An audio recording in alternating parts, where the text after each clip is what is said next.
I'm going to read to you now the beginning of Ira's story about Brett doing something seemingly mundane that we don't care about, commuting home on the subway. And I want to see if we can spot the moment that Ira Glass goes from a good storyteller to an effective one so we can do the same thing. Here's the beginning of his story. So Brett was on the subway platform, afternoon rush hour, and it's mobbed. And down the platform, he sees this guy. The guy's going up to one person after another, standing too close, saying something, and moving on.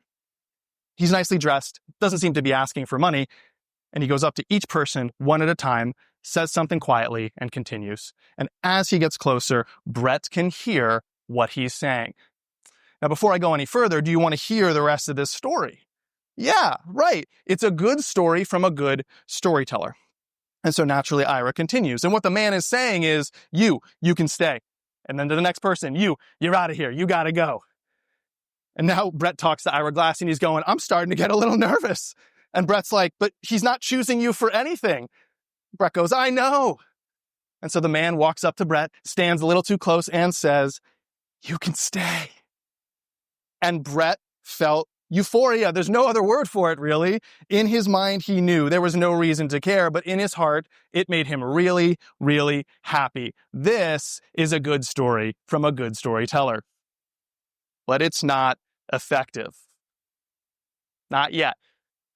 I don't think we're inspired to reflect on anything really profound about our lives as a result, and we're certainly not inspired to take an action or change a behavior until Ira Glass says one more thing, these words, to finish that part of the story. There is something about the judgment of strangers. It's as if, by their status as strangers, they have some special, instantaneous insight into who we are. Their vision isn't clouded by our feeble attempts to charm our friends and the people we work with. There's something about strangers. In other words, he moves us from the action of the story to its meaning. And the meaning is what does the resonating. It's what inspires us to reflect, maybe even act.